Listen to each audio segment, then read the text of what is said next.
Welcome everybody to the Bureau of Economic Geology's Summer Seminar Series. I'm Evan Civil, I'll be your host today. As you might know, the series is designed to showcase more than just the work that we do here at the Bureau. It showcases the hobbies and interests of our researchers and staff, as well as the guests from outside the Bureau who might have topics relevant to our day-to-day lives. Our speaker today is Dr. William Ambrose, or Bill, as many of you know him. He is a senior research scientist at the Bureau of Economic Geology. He's also the principal investigator of the State of Texas Advanced Oil and Gas Resource Recovery Program, known as STAR. He was the co-principal investigator of Deep Shelf Gas, later Deep Reservoir Quality Program, which is dedicated to understanding facies and diagenesis controls on reservoir quality in deeply sandstone beds in the Gulf of Mexico. He serves as the chair of the Coal Committee for Energy Mineral Division of AAPG, and is the current chair of AAPG Astrogeology Committee, having served as the co-editor of AAPG 101 Energy Resources for Human Settlement in the Solar System and Earth's Future in Space. As a reminder to everyone today, please turn off your audio while the presenter is giving his talk. I believe Bill has quite a bit to share with us today, so to give him ample time, please save your questions for the end of the presentation and put those into the chat. So without further ado, I will turn the talk over to Bill. Let me stop my screen here. Okay, I thought we'd have a little bit of fun today, and we'll look at a history of lunar exploration. And that doesn't necessarily just involve lunar probes and lunar missions, but what humans have thought about the moon, going back from historical times all the way up to the present, and what we think about the moon and how important it is to humanity. So I will look very briefly at historical fiction and early science, and then we'll start looking at some missions, starting with back in the good old days of the Soviet Union in the 1950s, the Luna series. They were the first to photograph the far side of the moon. I'll show you a picture of that. Lunar Prospector, which was in the late 1990s, and then current missions, some of which have been in operation for more than 10 years, the Lunar Reconnaissance Orbiter being a primary example. And then future missions, what we are going to do in this decade and what we hope to achieve before the year 2030. So let's go back in time, pretty far back. We'll start in the year 150. And this is an image of Lucian of Samos, and he wrote this remarkable satire called A True History. We don't know the exact year he wrote it, approximately 150 AD. So Marcus Aurelius, or Antoninus Pius, actually was the Roman emperor at the time. And this was a fairly wild story, probably one of the first examples of true science fiction that was ever produced. And it was actually a satire, and he was sort of poking fun at all the different beliefs that people had back in the 2nd century in the Roman Empire. But he had, as part of this story, and it involved a war of 2 planets trying to control the Earth. And he went to the moon to see this battle that was going on, and the way he conveyed his astronauts, or perhaps argonauts would be a better term, was a Roman galley was conveyed to the moon by a waterspout. So, talking about how does one get to the moon, and a rather fanciful example of that. But let's move all the way up to the 17th century and get a little bit serious about the moon. True lunar observations really didn't start until the 17th century. And contrary to popular belief, the first person to really train a telescope on the moon and to produce a lunar map was not Galileo, but an Englishman by the name of Thomas Harriot. Only about 3 or 4 months before Galileo trained his Dutch telescope, or at least the telescope based on the Dutch model. And Thomas Harriot, interestingly, was also a bit of a scientist, although he didn't publish in the way that Galileo did.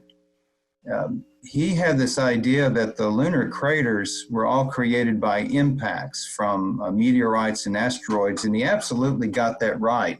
What he did was he made a tub of mud and threw stones into it and looked at the shape of the craters that were created thereby and compared those to what he was seeing on the moon.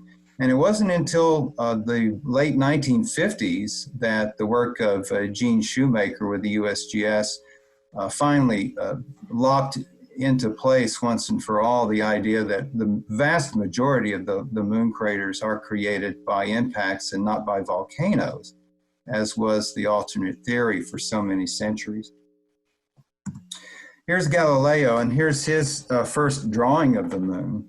His telescope was such that he actually couldn't see the entire moon all at once. He could only see about 30 or 40% of the lunar disk with his little tiny telescope. This is his drawing of the last quarter phase of the moon. So in other words, this would be at the zenith at midnight. And you can see that he was drawing these big dark areas, which are the lunar maria. Those are big basins that are filled with basalt. And the fill of the lunar maria began as far back as about 3.9 to 4 billion years ago. He also drew this gigantic looking crater on the moon's terminator. That's the dividing line between the sunlit side and the side that's in darkness. And as far as we can tell, that's pretty close to the crater Purbach, but he greatly exaggerated the size of that crater.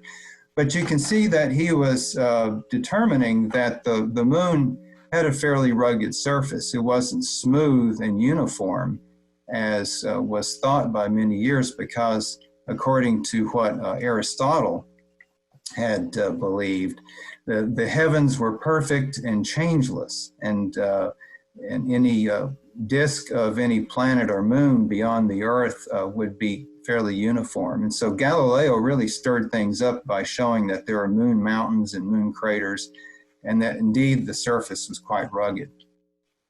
Johannes Kepler produced a science fiction book called Somnium, which is Latin for dreams. This is actually published posthumously.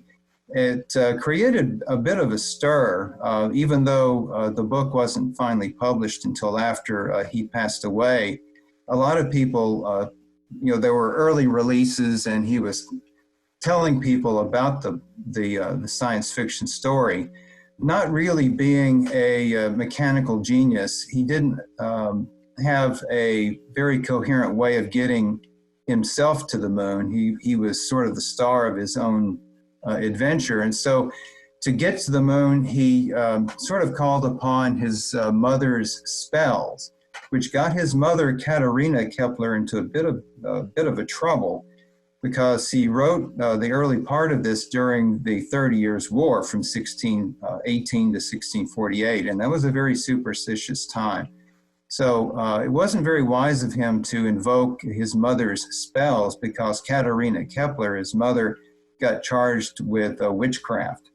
And it took a lot of effort on his part to get her freed from jail. So don't use witchcraft in your science fiction stories, is the moral of the story. Francis Godwin in 1659 had his astronauts going to the moon by being lifted up by a flight of geese. So very fanciful notions. Not until the 1800s did science fiction authors really start to invoke physics and physical processes to get humans to the moon. Jules Verne, from the Earth to the moon, and interestingly enough, he had his astronauts being launched from Florida, which of course is where a lot of the launches that take place in the United States. His method of getting astronauts to the moon was basically by a percussive method of gunpowder. That impulse from the explosion of the gunpowder probably would have flattened the astronauts and they would not have survived the voyage. A different way of getting people to the moon was in a really fanciful book called First Men in the Moon. This is by H.G. Wells. He invented a substance, at least in his mind, called cavorite, which could be applied like paint to any surface. And once cavorite hardened or became solid, any object that it was painted on would shield or cut off gravity. And so he had a bunch of panels installed in this spherical spaceship, and by manipulating different panels, he could have this spherical spaceship attracted to different objects. And you can see this wonderful still from the 1964 movie, First Men in the Moon. And it shows one view of the moon that we always believed in, but later photographs dispelled this view that the lunar surface is as rugged as depicted in this view. Lunar mountains are actually quite dull and quite rounded, and that's the result of billions of years of sculpting of the lunar surface by micrometeorites, which impact the moon quite easily because there's hardly any lunar atmosphere. As a matter of fact, if you could take all of the air that is in the lunar atmosphere, and it's quite tenuous, you could maybe fill up a movie theater with all the air that's in the lunar atmosphere. So it's almost a perfect vacuum. George Powell's movie 1950 showed astronauts who arrived at a crater called Harpalus. That's in the northwest quadrant of the moon. And they got there by chemical propulsion rocket ship. So we're now using technology in the science fiction films that are quite close to reality.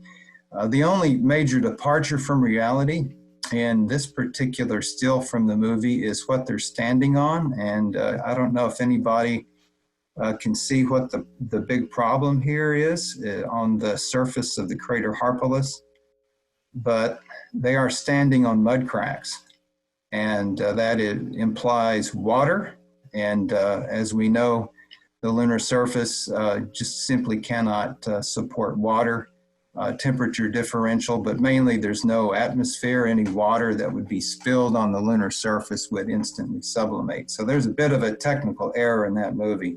But otherwise, it was a very convincing movie in terms of the technology that would get humans to the moon. So now let's get closer and closer to the real missions that got us to the moon. A lot of the early work in the 20th century, and here's an example of Robert Goddard in a field in Massachusetts. He was a pioneer of rocket technology in the United States. This is from the year 1926. And he had these tiny little rockets with gasoline as fuel, and the oxidizer was liquid oxygen. So rockets that use chemical propulsion have fuel and an oxidizer. So in the case of the Saturn V, which you can see on the right side of the screen here, which got US astronauts to the moon, the fuel was in separate stages. So the first stage was something called RP1, which was actually a diesel-based fuel. And the second and third stages were hydrogen. And then the oxidizer was liquid oxygen. The largest rocket ever built that got humans to the moon. The new generation of rocket ships that will get us back to the moon will be just about as big as Saturn V, but have a greater impulse of 8.8 million pounds of thrust, as opposed to Saturn V, 7.5 million pounds of thrust. So with lunar exploration, first we had to probe the moon. Here's the first image of the lunar far side, which was sent back by the Russian probe Luna 3 in early October 1959.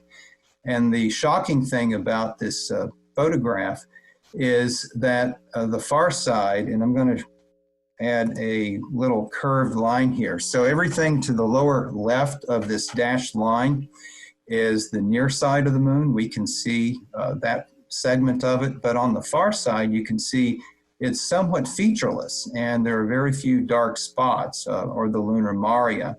And the reason why there's so much, or there's a lack of lunar basalt-filled lunar maria on the far side, is that the crust of the moon is much thicker on the far side of the moon than it is on the near side.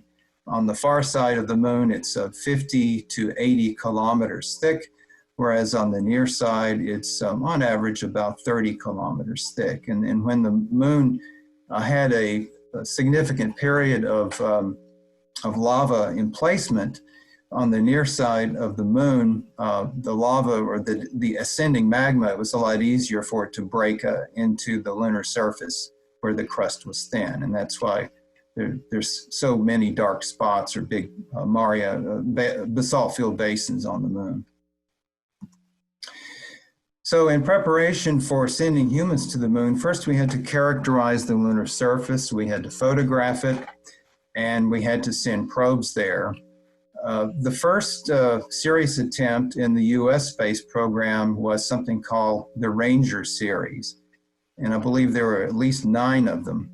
And it was a very simple mission. All we had to do was to send the Ranger probe and do what was called a hard landing. Well, that's a different way of saying crashing. All we had to do for the mission to be a success was to crash the probe into the moon and take photographs of the moon before the Ranger probe smashed into the moon. We had a few false starts. Rangers 1 and 2 actually failed to leave Earth orbit back in 1961. Ranger 3, the next year, we missed the moon by 22,000 miles. Ranger 4, it impacted the moon on the far side, but there was a computer failure and no photographs. Ranger 5, we tried again in 1962, and we missed the moon by a little bit under 500 miles, so we were getting closer. Ranger 6 impacted the moon, and I remember I was living in Lexington, Kentucky when that happened, and unfortunately we didn't get any pictures back. The camera failed. So the first time it worked was Ranger 7. We moved that back, and you can see the first photograph that was returned from the near lunar surface from Ranger 7. It actually impacted on the upper left part of that photograph near the crater Guericke. And later on, Rangers 8 and 9, Ranger 8 crashed into the Sea of Tranquility, and Ranger 9 crashed into the lunar crater Alphonsus, which is on the far right of this photo, and it's got a little peak in the middle. The reason why we sent it to Alphonsus was that in the late 50s, a Russian astronomer thought that he saw a volcanic eruption in the crater Alphonsus, and it was probably a degassing event in which lunar dust was heated up by hot gases that were emanating from the moon, and that was probably why he saw these flashing lights. We wanted to characterize the lunar surface after the Ranger series, and so that was the Surveyor series. There were at least 7 of those.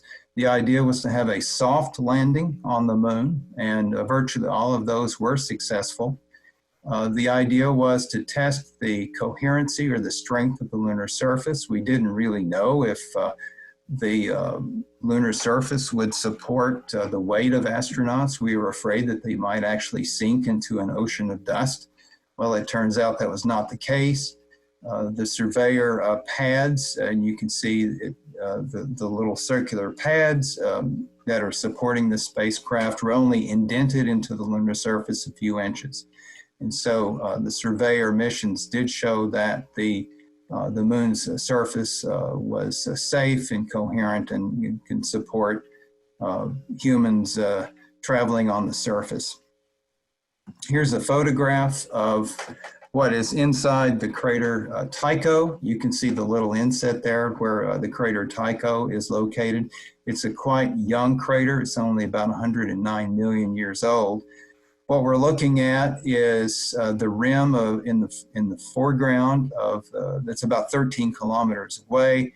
And you can also see these blocks. The big block at the lower center part of the photograph is about 1/2 meter across. And these are basically ejecta blocks that were formed by subsequent impacts of meteorites slamming into the bowl of the Tycho crater. Then we sent up Lunar Orbiter.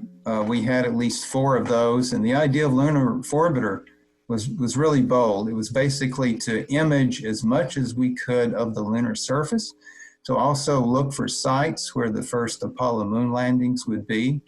But one thing that came out of Lunar Orbiter was a photograph of Mare Orientale, which is the youngest big basin on the moon, which is largely hidden from our viewpoint from the Earth. It's just on the lunar far side. And if we had been able to see the Orientale basin with our telescopes several centuries before, then we would have realized what the nature of these big basins are. They're big impact basins, and they're the result of asteroids, most of which collided with the moon a very long time ago, about 3.8 to 3.6 billion years ago, formed these big basins. And the Orientale Basin is the freshest of those because it's the youngest. And you can see the LiDAR map on the left side of the screen. It's a multi-ringed basin, and you can see the rings. I'll highlight those for you. And then radiating from the center of the basin, you have all of these ejecta features. In red, those are scours or crater chains or valleys that were created by the ejecta, the big cloud of dust and mountain-sized blocks that were hurled out from the penetration of the lunar crust, and also a number of secondary craters as well. So let's take a look at Apollo here. There were 6 successful landings. Notice that 13 is not shown for a very good reason. We didn't land on the moon during Apollo 13. Apollo 11 was on the southwest shore, if you want to use that word, of the Sea of Tranquility. Apollos 12 and 14 were on the western side of the moon, and Oceanus Procellarum for 12 and Mare Nubium for 14. Up until 14, the astronauts didn't have the so-called lunar rover to get around in, and so they had to basically haul their own equipment. And in Apollo 14, the astronauts, and that was the one that Alan Shepard was on, they actually had to haul a cart around, and it actually quite tired them out. By Apollo 15, though, we had the lunar rover, and so the astronauts could just effortlessly glide over the lunar surface. Apollo 16 took us to the lunar highlands. That was astronaut John Young, was one of the astronauts who also flew the first space shuttle mission. And also Apollo 17, which was the last of the Apollo series that went to the moon, was on the border of the Sea of Serenity and the Sea of Tranquility. And Harrison Schmitt, who is the only geologist ever to be sent to the moon, was on Apollo 17. That was December 1972, and that's the last time humans have been on the moon. Apollo 8 was before that, so skipping back in time, but this is a world-famous photograph of Earthrise over the moon. Apollo 8 was really daring because up until that point, humans had actually not left the low Earth orbit, essentially. And so this went in orbit, actually it's a big figure 8 loop around the moon and then returned to the Earth. Just a few snapshots of the lunar surface. Here's an example from Apollo 15. Here's Mount Hadley, and you can see the tracks that are left by the lunar rover. That's a 14er. That's a very tall mountain. It doesn't look like it's 14,000 feet tall, mainly because it's such a rounded, well-sculpted mountain. But what caused that mountain to form in the first place? Well, let's look at the next image here. On the right side of the screen, you can see where Mount Hadley is. It's part of the big ejector ring that surrounds Mare Imbrium. And it was basically gigantic ejecta, big mountains that were formed by all of the material that had been exhumed from the lunar crust when a major asteroid slammed into this part of the moon about 3.8 billion years ago. So after all the missions to the moon and the samples that were brought back, the United States brought back about 865 pounds of moon rocks. The Russians also brought back some moon rocks as well from their Luna probes, not anything like 865 pounds. I believe it was between 200 and 300 pounds. But then we were able to construct a lunar stratigraphic column based on knowing what the absolute ages of these samples were from radiometric dating. Also from mapping superposition of features on the moon, looking at the relative overlap of features, we could also build up an idea of what the stratigraphy was. And you can see the stratigraphy here. Most of what happened on the moon happened a very long time ago. So in the pre-Nectarian era, for example, and you can see the age in terms of billions of years, 3.92 to 4.55. Some of the old big basins were being formed: Tranquility, Nubium, Grimaldi, which is on the western limb of the moon, one of the darkest spots on the moon, by the matter of fact. The Nectarian period was named after Mare Nectaris, and that is in the southeast quadrant of the moon. The Imbrian period, the youngest of the basins were formed. Eratosthenean, by the time of the Eratosthenean, which began about 3.2 billion years ago, most of the magmatic events on the moon had really ceased, although there was some volcanic activity that sort of tailed on after that. And so really starting with the Eratosthenean and then later the Copernican, the only activity that was sculpting the lunar surface was basically modification of the surface by impact craters. Most of the lava flooding had already happened, and none of the big basins were formed anymore. And again, we were able to constrain the ages of these by the samples that we brought back. So now thinking about going back to the moon, what do we want to find on the moon that would be useful for maintaining human habitation on the moon? There's a variety of resources, helium-3, which, and I'll explain how helium-3 gets formed. It could be used as an energy source, and it's found in the mature regolith, or another word for regolith is lunar soil. Hydrogen and oxygen are important because that's basically rocket fuel. The hydrogen would be the fuel, and the oxygen would be the oxidizer. There's plenty of oxygen on the moon, and you can find that in the silicate rocks on the moon. And it's about 46.5% by weight oxygen, most of the moon rocks. It's really the hydrogen that's the critical resource. Hydrogen is not in great abundance compared to oxygen. You can only find it in greater abundance near the lunar poles. We'll talk about that. Hydrogen is also bound up in the lunar regolith as well. Some of the volatiles, nitrogen and carbon, are present. They're quite rare. They're in parts per billion. You find them in breccias and in the regolith. Also, the moon is relatively rich in some metals. I mentioned iron here. It's actually a little bit depleted in iron compared to the Earth. but some of the titanium-rich basalts on the moon are quite attractive, ore grade, several weight percent of titanium. Aluminum is quite common on the moon because it makes up a lot of the silicates on the lunar surface. All of these materials could be used for construction.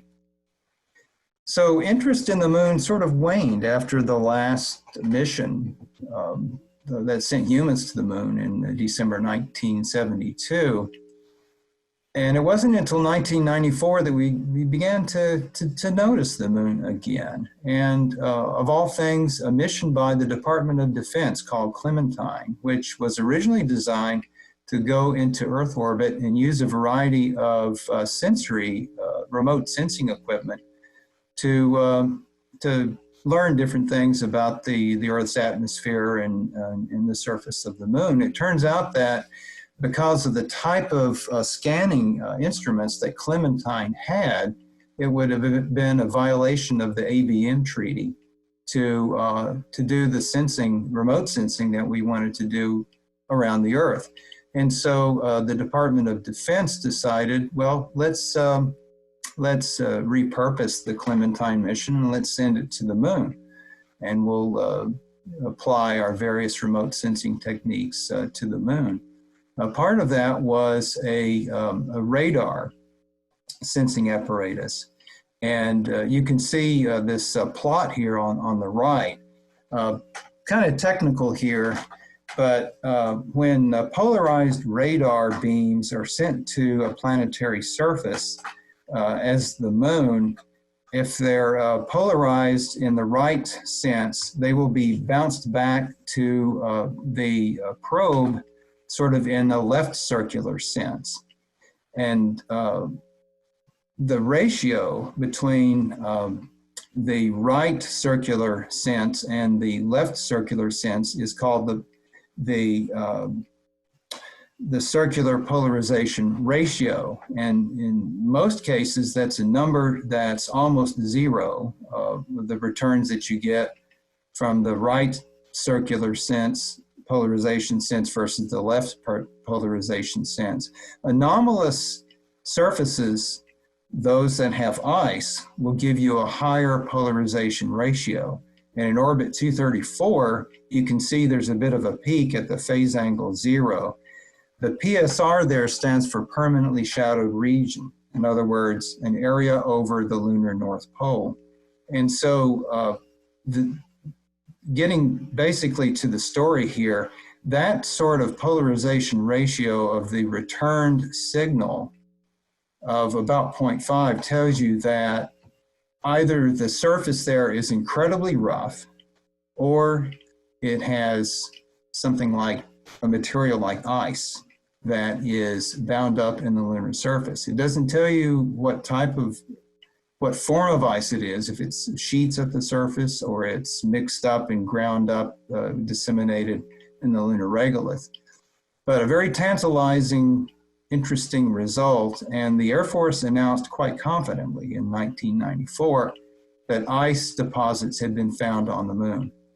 That was a very bold statement because this is about as indirect as evidence as you can get to say something like that. So it was necessary to send other probes to the moon, different types of equipment to see if we could corroborate this early notion from 1994 that ice deposits had been found on the moon. And so Lunar Prospector was sent up there. Before I get to that, I'll show you the lunar topography. There was a LIDAR system on Clementine, and it shows you that the lunar surface is indeed not uniform, that it has very high areas and very low areas. Especially on the far side, the lower part of the far side is the SPA, the South Pole Aitken Basin, which is one of the biggest basins in the solar system. It's 2,500 kilometers across, and it's about 7 to 8 kilometers deep, and it was formed by the impact, an oblique impact of a gigantic asteroid, probably about 4.3 or 4.4 billion years ago. But getting on to Lunar Prospector, so that was sent up in 1998. And that one applied what we call a neutron spectrometer. And the idea there was that there are neutrons that are all over space. The galaxy is full of all sorts of cosmic particles, cosmic rays and particles that are traveling throughout the galaxy, some of which were created by supernova explosions. And neutrons have this property if they collide with hydrogen-rich substrate, that the lower energy neutrons are absorbed or slowed down. And so a spectrometer was applied to the Lunar Prospector to look for evidence of medium energy or low energy neutrons being absorbed or slowed down by hydrogen.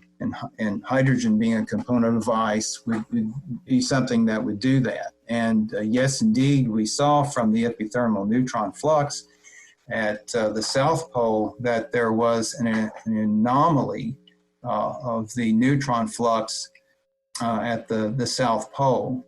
And so that was another line of evidence that the poles are relatively hydrogen rich compared to other regions of the moon. Later on, Chandrayaan-1, this is from India. This was launched in 2008. And there was a instrument called the Moon Mineralogy Mapper, otherwise known as EM-Cube.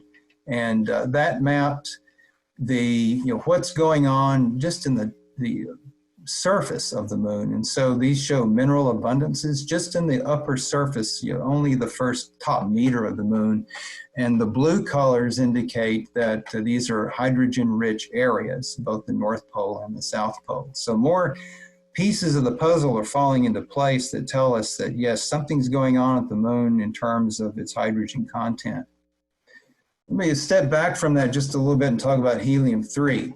Helium-3 is something that has been championed by Apollo astronaut Harrison Schmitt for many, many years. Helium-3 is a very rare substance. Hardly any of it is found in the Earth's atmosphere. And the reason why is we are shielded from the solar wind because we have a thick atmosphere and we also have a magnetosphere. A lot of particles are emanating from the moon. Helium atoms, for example, they interact with cosmic rays and form the helium-3 ion. The helium-3 ion is an important theoretical source of nuclear energy. If we ever get fusion to work, we can fuse helium-3 ions and generate nuclear energy. And the value of helium-3 is that it produces very few neutrons. And so it's the neutrons that damage the reactor equipment. And so this would be a relatively safer way of generating nuclear power. Lunar helium-3 is distributed asymmetrically on the moon. It's bound up mostly in the mineral ilmenite, FeTiO3. Ilmenite has a sort of a propensity for capturing a helium-3 in its crystal lattice.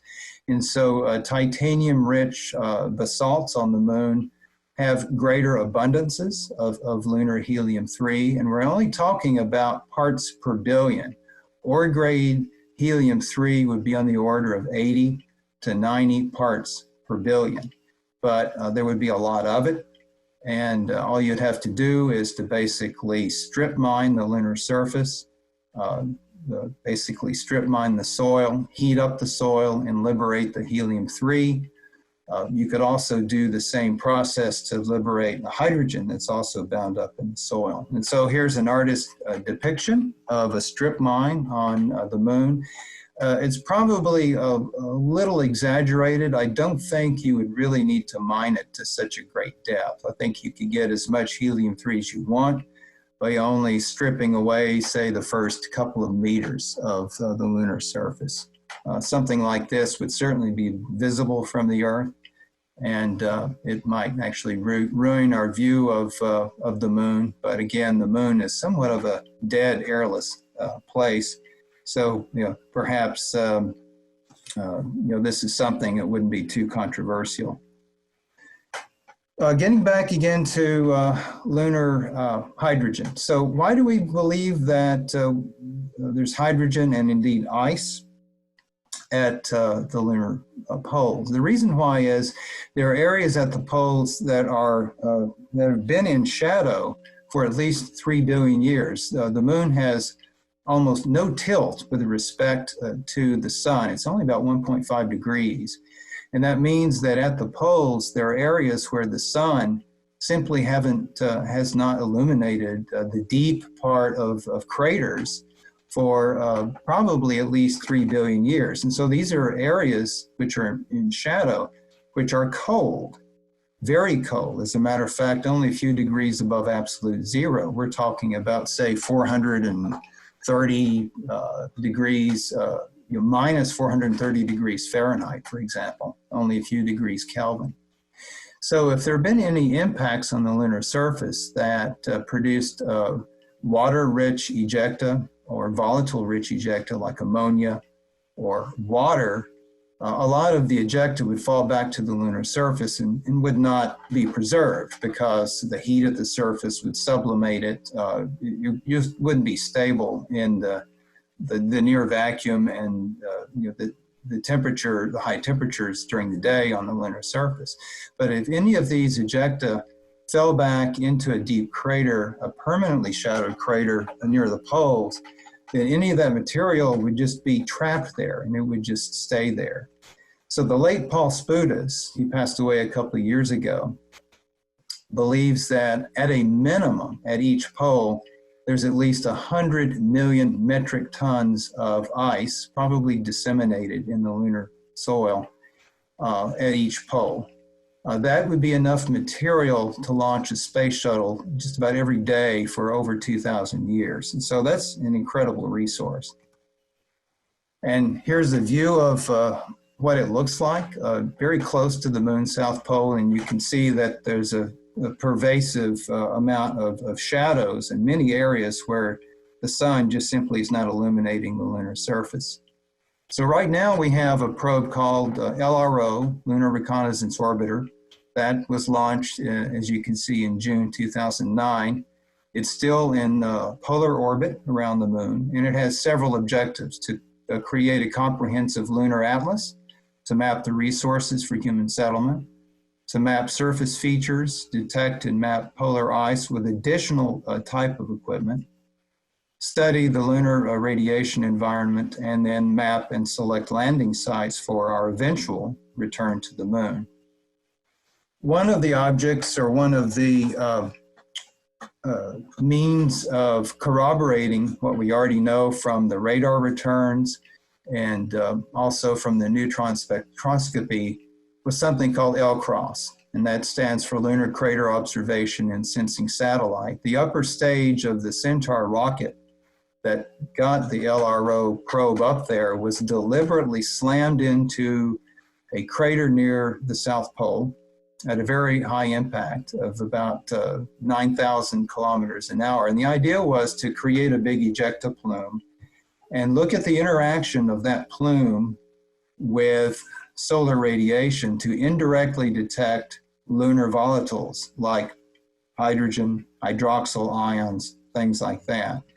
It was a very successful experiment, and indeed, you can see to the chart here that a big plume was generated from the impact. It did create an H2O cloud, and we did detect from spectroscopy the interaction of solar radiation and the materials in the plume, that there are a wide variety of different volatiles in the plume, including water and hydroxyl ions. So that was yet another means of corroborating the earlier notion that there was a lot of lunar ice at the poles. How would we get it?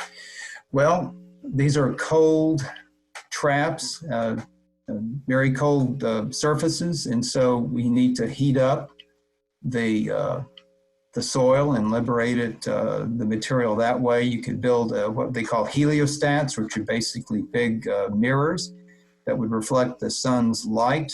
This would be a crater near either the South Pole or the North Pole, and you would install these on the rim of the crater, heat up the material, and then collect the material. Here's something that has been patented called IHOP, not to be confused with pancakes, I guess, and you just collect this in these little buggies and then get them, launch them back to Earth. Polar surface water ice. There's a whole host of different probes on the LRO, the Moon Mineralogy Mapper that was also on Chandrayaan, Diviner, which measures the thermal inertia on the lunar surface. And you can see all these colored dots here, the green and the sort of the greenish, the aqua color for north and south respectively. These are all areas where we've confirmed that in these deep craters, many of which are in shadow, that there is indeed a lot of surface water ice that can be mined. Let's not also forget other materials, lunar titanium-rich basalts. The bluer the area here, the more titanium-rich the basalts are. Apollo 11 landed on the southwest shore of the Sea of Tranquility in an area that is probably one of the richest areas of the moon for titanium oxide. How are we going to live on the moon? Well, you can use a 3D printer of all things and create something called Sinterhab. Sinter is a material that was actually created after we started bringing back lunar dust from the Apollo missions. We took moon dust and heated it up, and you can, to very high temperatures, and you can actually form sort of a concrete type of material out of lunar dust by heating it up and fabricating it. And so if you just send astronauts there, obviously there's a lot of material right there at the surface that you can heat up and you can fashion into a lunar shelter. And on the right side is maybe a possible installation. I would say you probably want to cover these up because there's no atmospheric shielding on the moon, and therefore you would be, the astronauts would be subject to damage from micrometeorites. So we probably have to burrow like moles into the moon for the astronauts to be safe. Another possibility is to live in collapsed lava tubes, which the surface manifestation are these so-called lunar pits. And the LRO, the LROC camera, photographed a number of these. Here are 3 examples, and this is from a talk that was given at the LPSC meeting in 2011 in the Woodlands. There's quite a few of these lunar pits all over the lunar surface, and this is the entire surface of the moon sort of stretched out like an onion. On the left side, where you have all this dark terrain, that's the near side that we see from the Earth, and then on the right side is the lunar far side. And so there's an abundance of lunar pits already there that humans could live in. When we go back to the moon, it will be a partnership between the government and the private sector. There's a number of companies that are already working with government organizations. There's Bigelow Aerospace, which builds habitation modules. They successfully deployed a habitation module on the International Space Station quite recently. Lockheed is designing and building the Orion-based lunar lander that's going to get us back to the moon. SpaceX would launch the Starship rocket. It could also get us back to Mars, not back to Mars, but Mars for the first time. Odyssey Moon, the robotic lander and rover. Honeybee Robotics would build the equipment that we need to drill into the moon and prove up the lunar ice resources. Cislunar Space Development, developing space tugs and shuttles. And this is just a tiny, tiny list of all the different companies that would be involved. So really, what's the big reward in going to the moon? Well, we are already, human civilization has been in the space business for quite a while. It's just at different levels from the Earth to the moon. So at LEO, which is low Earth orbit, we already have had for quite a while an industry dedicated to remote sensing, communication satellites, near-Earth observation. Debris mitigation is something we need to do to try to clean up all the junk that's orbiting around the Earth from a lot of satellites. That would be a place of propellant transfer when we design this return to the moon scenario.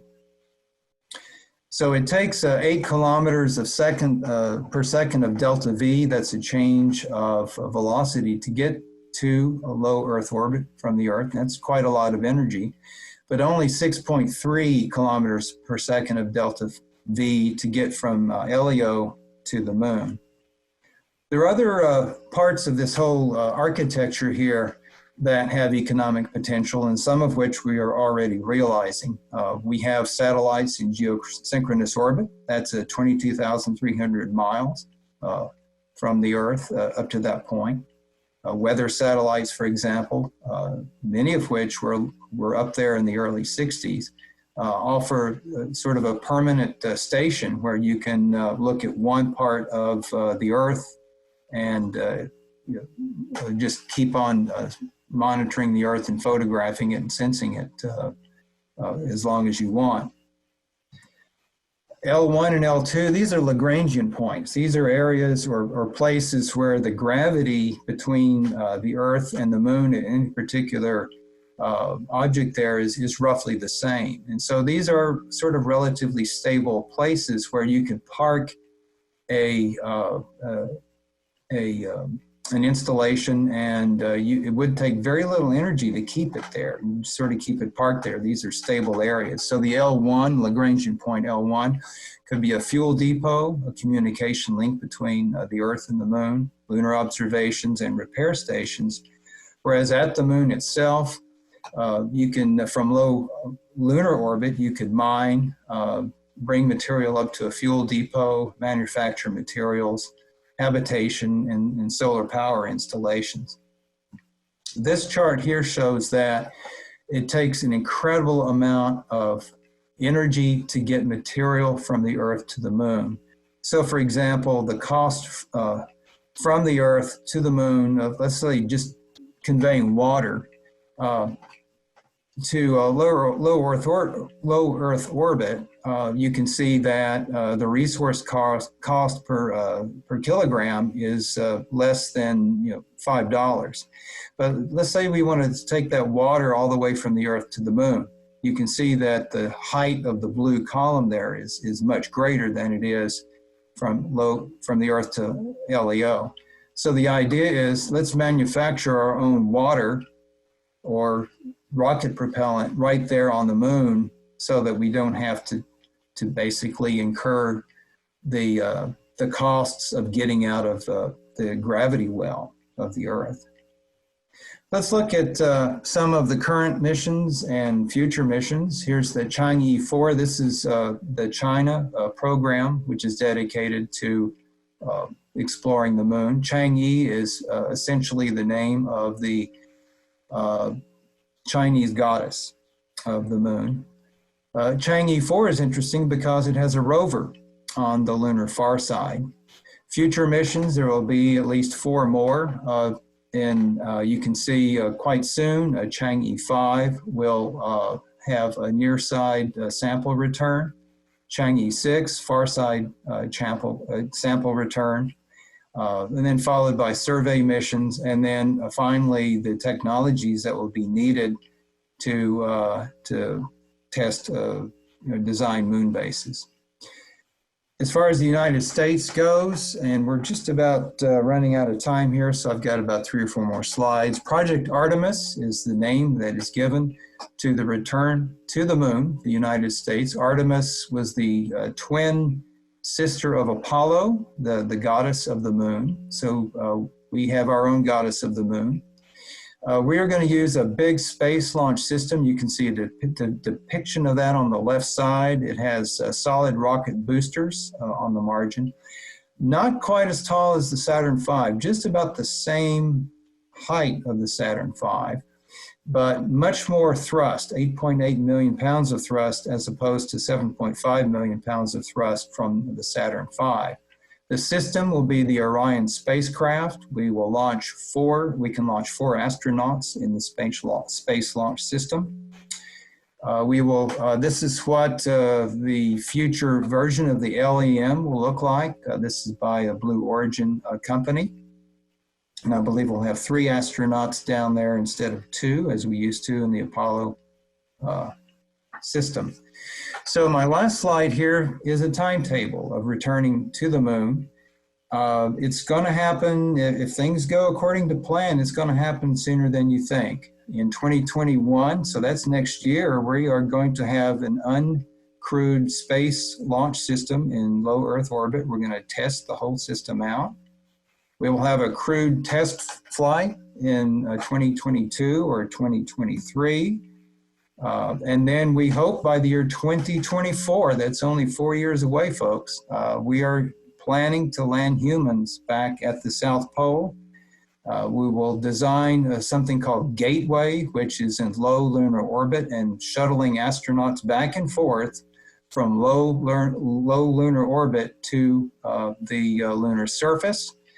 That's the Gateway right there. We hope to at least get that going by the year 2025. And then by the year 2028, it is hoped that we have a permanent, sustained presence on the moon, and we once finally start living on other worlds and live the dream that started in the year 150 by Lucian of Samos, except this time we hopefully will not depend on a water spout. And with that, I leave it open for questions. Hey, Bill, great presentation. This is Robin. Oh, hi, Robin. Fantastic. Learned so much more. I thought I knew a few things about the moon, but you always have more to teach. Hey, a quick question about Ranger 7. You showed a picture with the indentation of the landing gear, but that was not a picture taken by any sort of on the moon, right? That must have been back here on Earth, right? Were you talking about the Surveyor? The one with the I'm sorry. Yes, it's Surveyor. It's not Ranger. Yeah, I meant to mention that was a photograph that was probably taken in some backlot here on the Earth. Right. Yeah. So my question is, what was the geological reason why so many people thought at that time that the moon was covered in so much dust? Yeah, I think we might have the Nobel Prize winning scientist Harold Clayton Urey to blame for that. He was a chemist, and he believed, and this is prior to 1950, that the moon was mostly made out of ice, a mixture of ice and dust. He actually predicted before almost anybody did that the lunar poles would have big concentrations of ice and ammonia and all sorts of chemical species like that. But he had this notion that we now know that the moon was formed in a great high temperature environment. It was the result of an oblique collision between a Mars-sized object and the Earth. And the heat of that impact drove off a lot of volatiles. And so the moon is relatively depleted in what we call endogenic volatiles. Volatiles that would have been associated with the moon as it was created. A lot of the volatiles that the moon has have been introduced later by subsequent impacts by comets and volatile-rich asteroids and things like that, although it does have some internal volatile material. But Dr. Urey thought that a lot of the moon was water-rich, ice-rich, and that the lunar surface was sort of a mixture of very unstable, very dusty, dangerous place to trod, and that any human or any machine that would be sent up to the lunar surface would instantly sink in quicksand or something like that. And that was a concern. We didn't know what the lunar surface would be like, and that was the primary objectives in sending the Surveyor missions up there. to see indeed if the lunar surface would not be dangerous. And as it turns out, the lunar soil is very fine. It's only just a few tens of microns of material. It's the result of gardening by billions of years of impacts. And so it's very fine dust, and because of that, it's somewhat cohesive. So if you were to step into it, you probably only maybe just a few inches at most would sink into the topsoil. Oh, great, thanks. You're welcome. I had a question. This is Mike Hudek. Is there some reason why the crustal thickness on the near side and far side are different, or is that just a coincidence?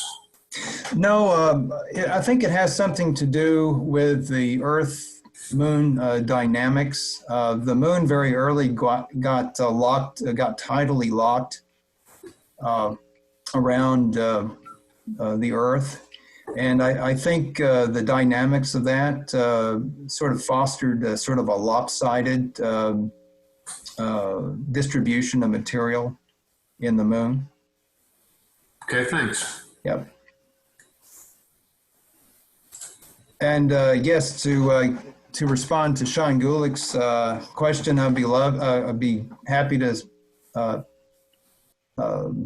share any of these slides with anybody who's interested. We have questions from Linda McCall as well. Let's see. I love the historic background in lunar studies. Why is the crust on Earth on the dark side thicker and older than the near side? And also, why is there enriched helium-3? Okay. Well, I tried to answer the first question, probably not very well. There's a guy named Mike Razorek who has published papers on that, but the Moon is much smaller than the Earth, and it's the way it's been affected by gravity tides very early. I think probably helped create that big crustal asymmetry in the Moon. Why is there enriched helium-3 in the regolith? It's because the regolith chemically is very heterogeneous. Most of the regolith is rich in feldspar type minerals called an orthosite. And that's the bright part of the Moon. It has a reflectivity of, on the order of 20 to 25%.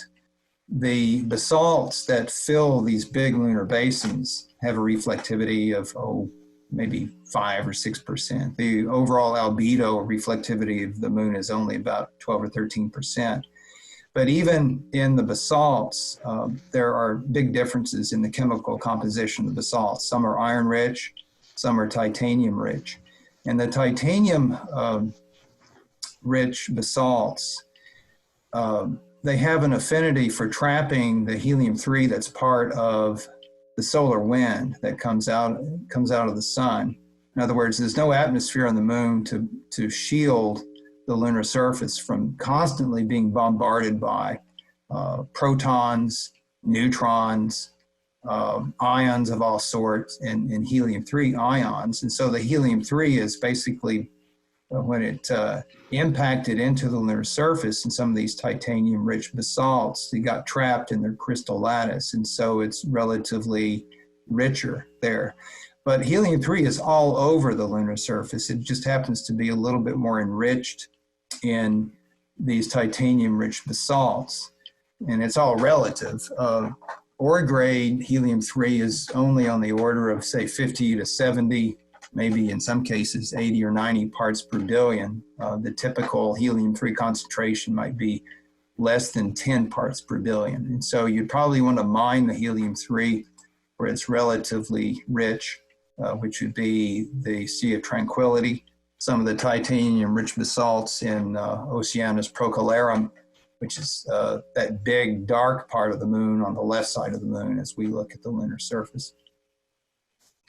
If you could indulge me for one other question, Bill, I really enjoyed your presentation. Thank you. Great. this may be naive, but is there coordination between like the Chinese program and the U.S. Artemis program in their objectives, or is it just like a free-for-all? I would say the coordination is not that great. A lot of what we know of the Chinese missions is by happenstance. They're not as open as we are to the rest of the world about some of the things that we're learning on the moon. The system that they're going to use to send astronauts to the moon is very, the lunar architecture, in other words, the rockets and the modules that will hold the astronauts would be very similar to what we have, the Orion system. So in some respects, they're going to copycat on what we've already done. But in terms of their probe missions, they're developing their own new technology. So, it's not just that, we're the greatest and the best and everybody's copying off us. Every country has its own contribution to make. And it's not just China. India is has sent another Chandrayaan probe up to the moon, the European Space Agency. I didn't even mention SMART 1, which was several years ago. That was actually an ion propelled rocket instead of a chemical propulsion based system. And also the Japanese are interested in mining helium-3 on the moon because Japan has a great need for power. They don't have the natural resources like we do or other parts of the world to generate electricity. They're looking at options that also include gas hydrates in offshore Japan. Well, thank you. There's one question from Madi Haddad. Will the moon mission help to send humans to Mars as well? Absolutely. I think the moon does not need to be an end-all. I think it's just a stepping stone to greater and perhaps more grander destinations in the solar system. Eventually, we should get to Mars, and the SpaceX system with the Starship design is the one that will really get us to Mars, and we can use that to also get us to the moon as well. It's just that I think that the moon being only 3 days away, one way, and it's available or accessible with current technology, why not take advantage of that? And when we go back to the moon, learn the things that we're going to need to know that we can survive on Mars. But Mars overall has a greater abundance of resources than the moon does. There's absolutely no shortage of water on Mars. Mars is absolutely teeming with water and ice, both at the north north polar cap. Not so much the south polar cap, it's mostly carbon dioxide, but Mars also has an incredible resource in the permafrost. Mars has a greater variety of minerals than I think than the moon does. And also we can use the carbon from the CO2 atmosphere. The moon's atmosphere is 97% CO2. We can use the carbon to synthesize various compounds as well. So we should not think, I believe, as the moon being its own destination and Mars being its own destination. I think we should consider both of these as sort of a grand unified design in getting out to the entire solar system and beyond. One personal note, when I was 8 years old, my parents took me to Owensboro, Kentucky, and I got a new brand pair of Keds tennis shoes. I was king of the hill. And along with that was a little floppy 45 RPI, a record of John Glenn's 3-orbit mission around the moon. And it was a great little record. And at the end of it was only about, say, 6 or 7 minutes long, but it featured John Glenn's speech to the Congress when he got back to the Earth. And he referred to his mission as a stepping stone.